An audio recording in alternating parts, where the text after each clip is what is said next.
Morning, another Agatha Meets video today, and for those of you new to the channel, this is where I take my Allegro to meet another car enthusiast. They show us around the car, we then go for a little drive in it with them driving and just chat away and see what comes out. Sometimes they're knowledgeable, sometimes it's just a bit of fun. We'll see what happens today. Today's video is with Paul and his MG Roadster. Should be a good one. Catch you later.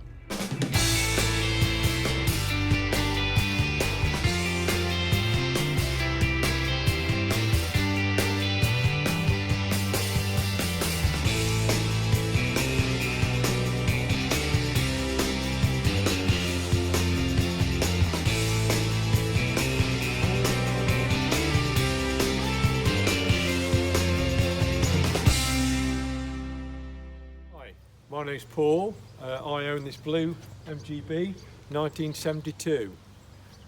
MGB, what does it mean? Basically, Morris Group Model B.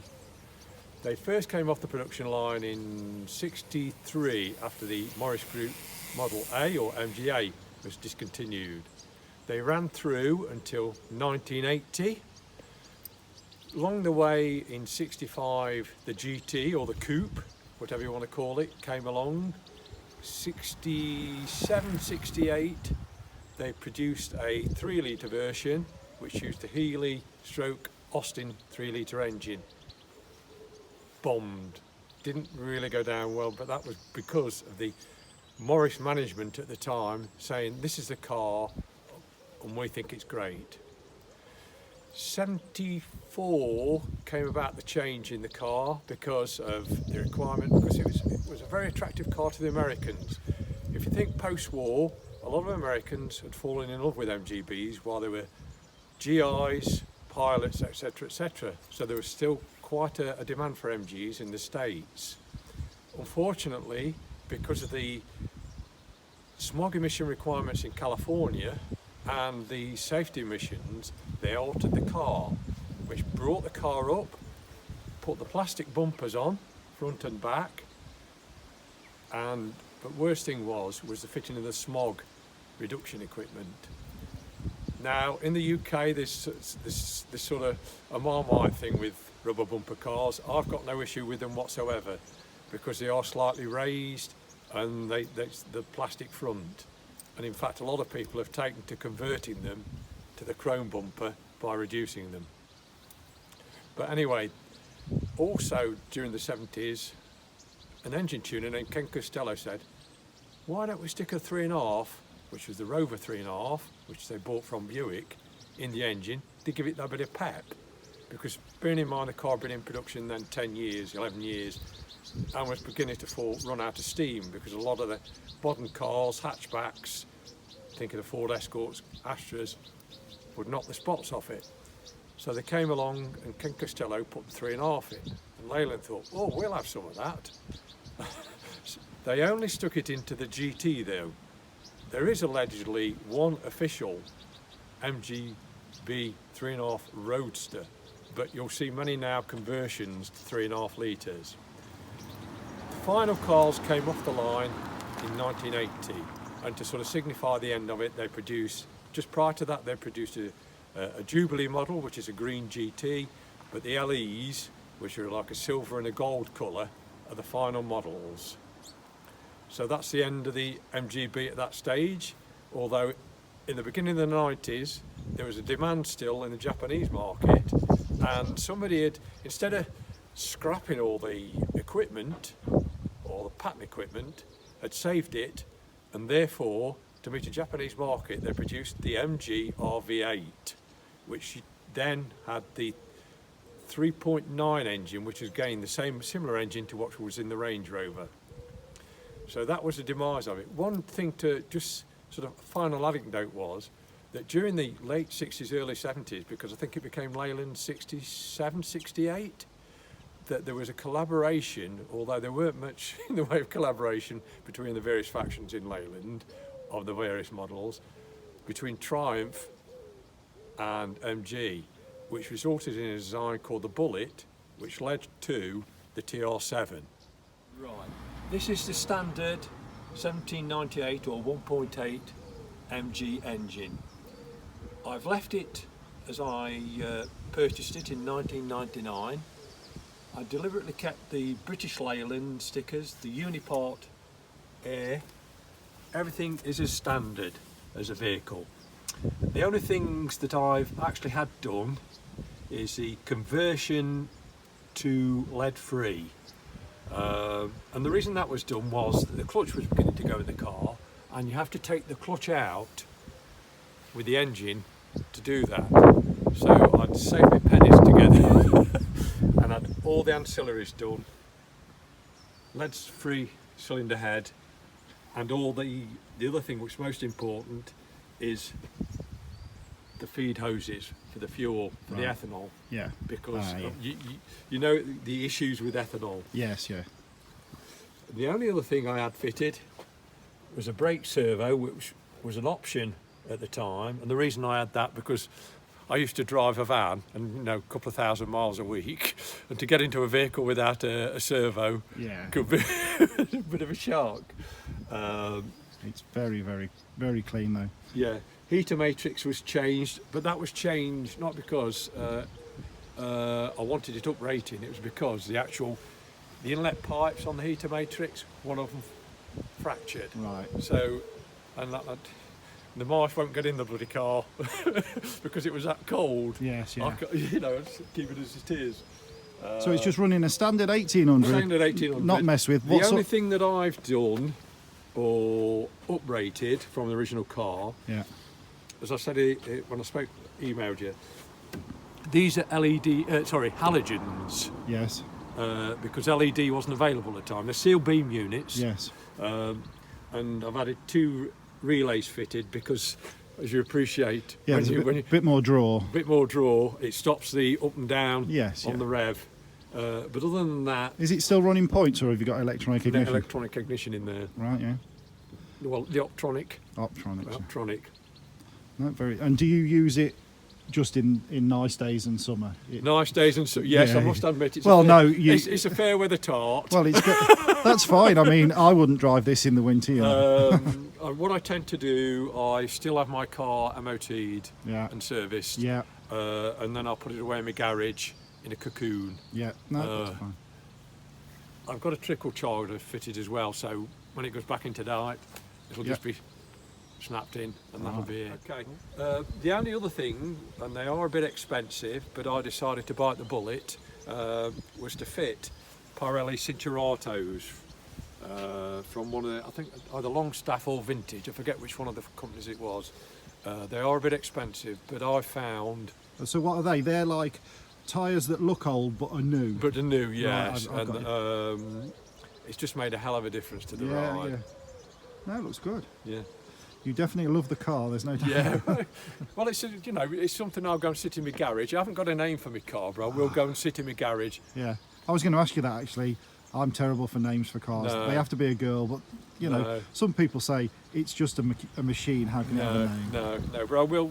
I'll spend sometimes an hour or so just getting away from the wife. Getting away from, the radio on.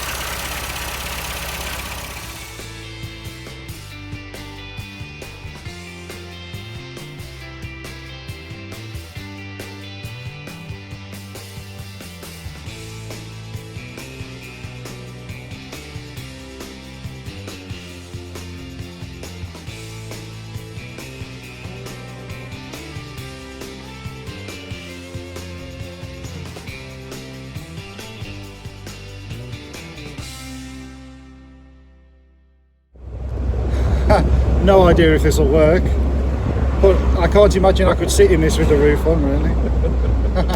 Mind you, Paul's as tall as me. Yeah. So, fire away then, let's have a look. So, you're saying, off camera, that the car was actually originally registered in Northern Ireland, I believe? Yes, I think it was. Downpatrick in Northern Ireland. One of the reasons I'm going to Gaydon for the BMC show, Leyland show, this is a Leyland vehicle by the way, because it was produced in 72, is to get my heritage certificate and find out whether the engine and the chassis match. All right, yeah. But it was brought back at V5, UK V5 in 1996. Yeah. By a guy in Ilkeston. I purchased it in 1999. In actual fact, it was my Christmas present to myself. I bought it in December. Right. The drive was very cold when I was. Yeah, I bet. So Yeah. you've had it what, 28 years? 20 years, yeah. 20 years. Well, I mean, and it's a keeper, is it? Oh yeah, it's a car that. Let's go back when I was about 17 or 18, passed my test, but the old man says it's no use you buying a car because you can't afford to run one, and he was quite correct at that time. And then lo and behold, after I passed my test, he should offer me a lift with my mate who had doted parents, and he got a red MGB, and it always stuck in my conscience. Like all people growing up, had a family. In actual fact, my first car was Morris Oxford, 1969 LFA 309G. Oh, FA Burton Reg as well. Yeah, it was. So that's like the A60 Farina Cambridge. Yeah, Farina Cambridge. Yeah. My dad had a Cambridge. Well, my dad had one, YBF 166D. So my granddad had the Morris Oxford. It was on a H reg, a blue one. Yeah, so this was 309G. In fact, didn't they also produce a Wolseley, Riley? I did, man. And they actually produced an MG version. They did, yeah. But I think they did that all the time, really. And I think but that was my first car. Yeah. But obviously, after a period of a few months, the wife says, look, I'm struggling with this because they are big cars, no power steering, etc, etc. And we dropped to a humble Chevette estate because we started a family. I then went to a Maestro. Yes. 1600 now. Was it HLE or HLS? Yeah, I don't know. They had various Yes, yeah. numbers. Mine's poverty spec, so I've no idea. All right, HLS. I then had an Astra estate because that was again because of the family, just a family car. Yeah. I then went to a Passat because the kids had obviously grown up a bit bigger.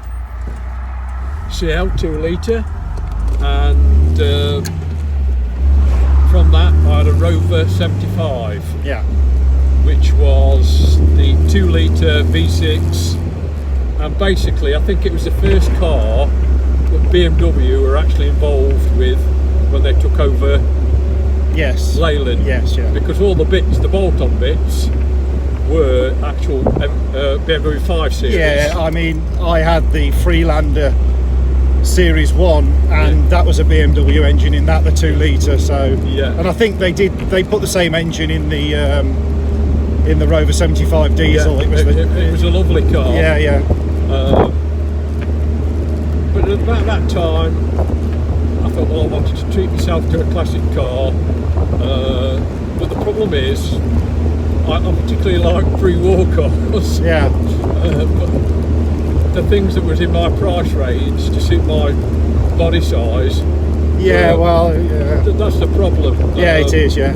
And you know, I've still got this little worm in my mind from when my mate had given me A lifting one. many years ago. But Yeah. I did try 1 or 2 cars.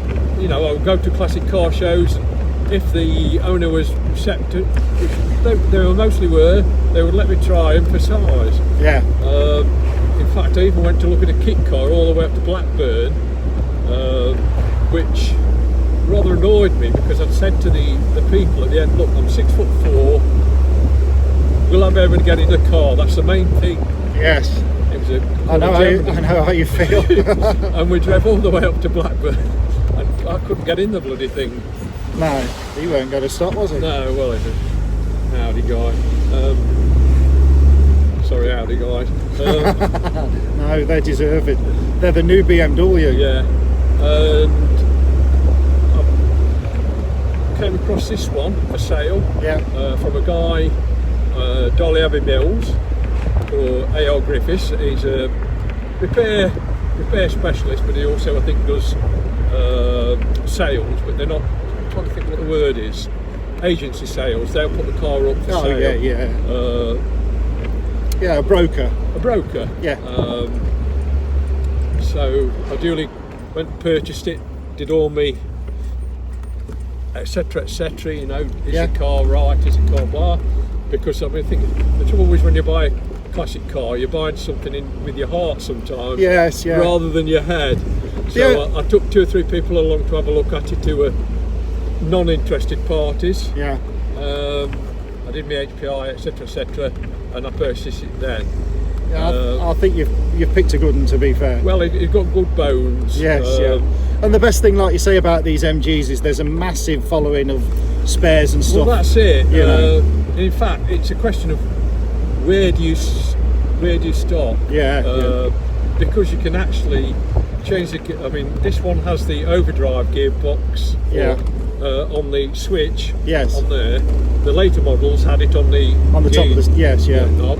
But the common thing now is to fit was originally a Ford Sierra gearbox with a ducted bell housing to give it 5-speed. Right. But now, because of not the scarcity, but the MX-5 kit is more available. Yeah. That is the new thing. The new thing to fit the MX-5 gearbox. So yeah, some say you could buy a power steering adaptation kit.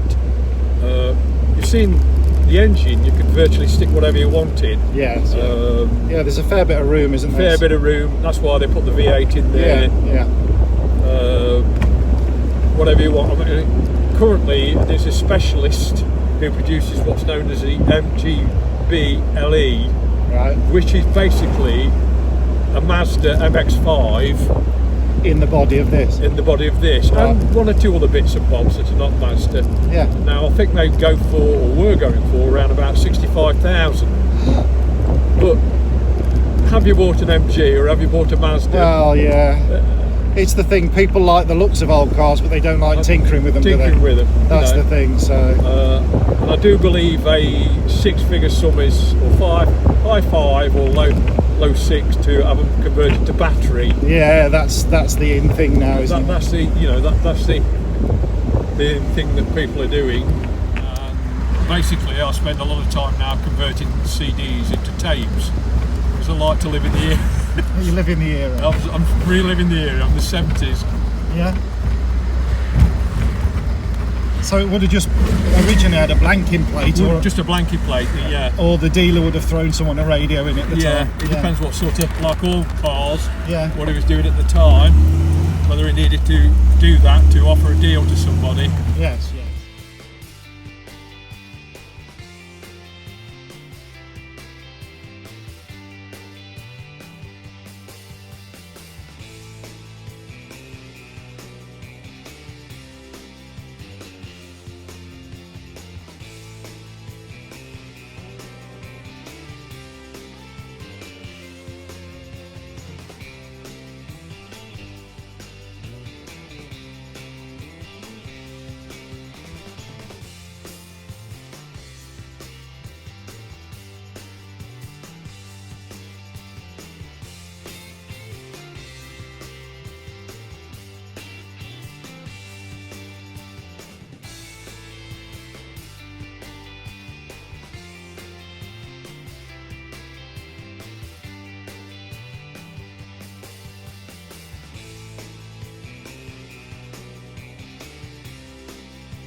Well, there we go then. I hope you enjoyed that video featuring Paul and his MG Roadster.